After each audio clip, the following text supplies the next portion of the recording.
Good day, folks. So, Apple quietly released a new version of the iPad Pro last week. And by quietly, I mean there was no media event like they tend to for new devices. Now, that's quite common for hardware that has minimal upgrades when they're just doing a refresh. And the new 2020 fourth generation iPad Pro is basically just a minor refresh. So, in this video, we're going to do an unboxing. We're going to talk about what's new and whether maybe it's worthwhile to upgrade. So, let's just jump right in and take a look.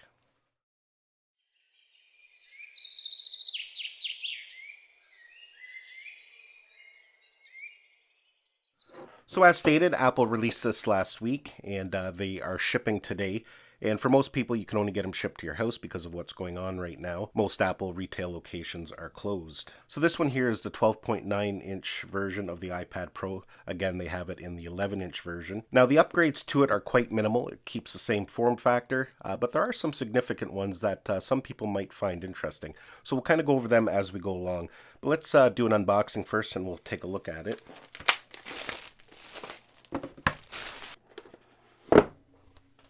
So we'll pull it out here.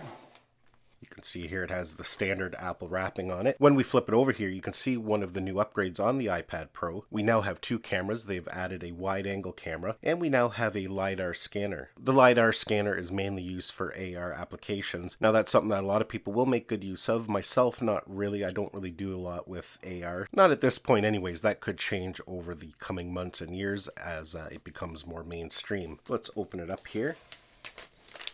I went with the space gray. I always tend to go with the space gray for most of my devices. I just like the look of it. The iPad that I'm currently using now is space gray as well. Already getting fingerprints all over it. It's got the exact same form factor. Nothing's really changed except for the camera.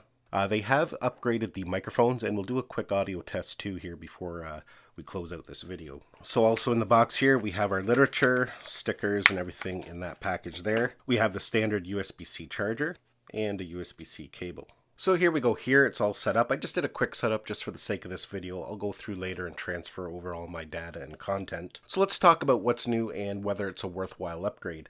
It's hard to really say whether it's a worthwhile upgrade because everybody's use of the iPad Pro is different, and everybody's needs are different. First of all, like we've already discussed, it has a new camera on it, has a new ultra-wide camera, and like we talked about, the LiDAR. It does have a modest performance boost. So the processor that they're using in the new 4th generation iPad Pro is called the A12Z Bionic. It also has a new 8-core GPU, so graphics are definitely going to get a boost. The previous model had a 7-core GPU. Now, all models also have an increase in RAM. Standard models for both 11-inch and 12.9 had 4 gigabytes, unless you got the 1 terabyte model. Then it had 6 gigabytes. Now, those extra gigabytes of RAM for the 1 terabyte models on the older iPads were basically used just for memory management. It didn't really give you any kind of performance boost, but now all models come with 6 gigabytes. So that will definitely be useful in some scenarios. But one of the new upgrades that a lot of people are really excited about is new trackpad support.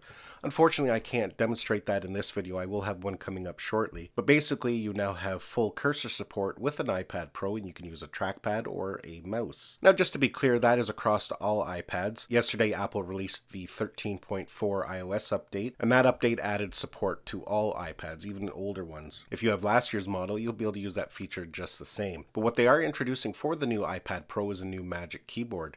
It has a trackpad built into it. Kind of gives it a look and feel of a computer. It actually looks really interesting. Unfortunately, it's not going to be available till May, but I definitely will be ordering that in once it's available so we can test it out. The new keyboard and cursor support brings the iPad Pro more closer to that of a computer. You'll get a very similar experience. Now, for myself, that will come in definitely handy for video editing. You can get a little bit finer control when doing different tasks. Now, the question is whether this is a worthwhile upgrade. If you get a top-end iPad Pro, they are not cheap. For me, I ordered the 12.9 Space Gray. It's the Wi-Fi model with 512 gigabytes. And in Canada, with Apple Care, it came to just over $2,000. So it's not cheap by any means. So if you already have the 3rd generation, the 2018 iPad Pro, I don't know if there's enough upgrade here to justify that for most people. You will be getting a bit of a performance boost when it comes to graphics. You do get those nice new cameras, but I really don't know how useful they are on an iPad. To tell you the truth, I very rarely use the cameras that are built into my iPad. In some situations, those cameras are great for scanning documents and things like that. But really, especially when you get the 12.9-inch iPad, you're not really going to be carrying this around to take photos. It is capable of doing 4K, it does 4K really nicely, but it's just not very convenient. So the camera upgrade is kind of a bonus, but in my opinion, it's not that useful of a feature.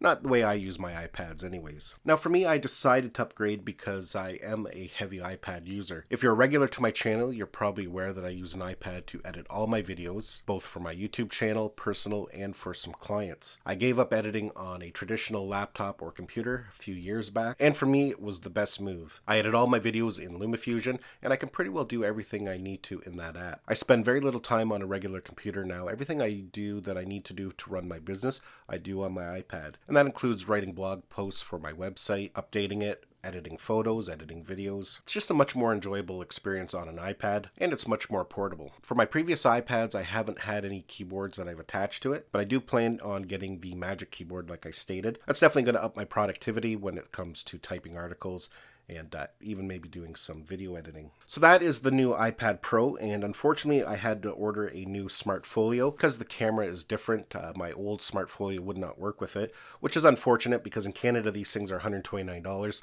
so they definitely are not cheap. But definitely something like this is needed to keep the screen and the iPad protected. Once I get the new Magic Keyboard, then definitely I won't need that anymore.